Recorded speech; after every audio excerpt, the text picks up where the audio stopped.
They need to put in place better deconfliction and better coordination measures to protect humanitarian workers and to protect all the civilians on the ground. Mr. Gallant said that they are going to stand up a situation room to improve coordination between aid workers and the IDF. They need to do better in delivering in allowing humanitarian assistance to be delivered, better deconfliction and coordination measures. We're going to offer our best advice to them on things that they could do better. We are going to push them to do better, and they need to do better. We have pressed the Israeli government to do better and offered them ideas on how to do better.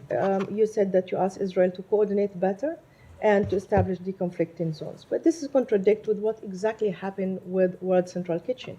They coordinated with the Israelis to every detail, and they went into exactly the deconflicting zone on the beach, and yet they were targeted. They need to do a better job. Some of this has been bureaucratic, with aid workers not talking to the right, having the right, with the IDF not having set up the right channels to communicate with aid workers, and messages not getting passed back and forth.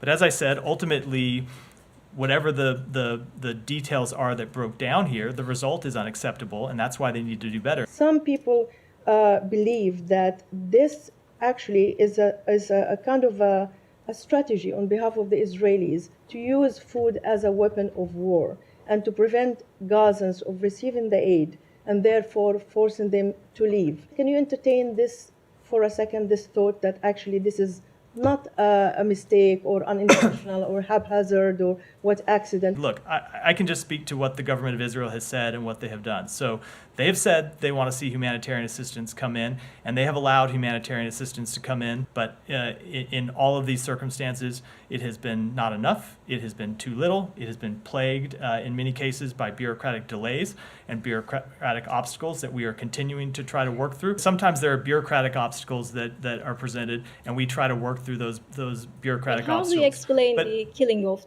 33,000 Palestinians then? So partly this is because Israel is operating in an incredibly difficult environment where Hamas hides behind human shields. We want to see them do more, and we want to see them do better. We have always, as I said, consistently been telling the government of Israel that they need to do more. We will continue to make very clear to the government of Israel that it needs to do much better to protect those workers from harm.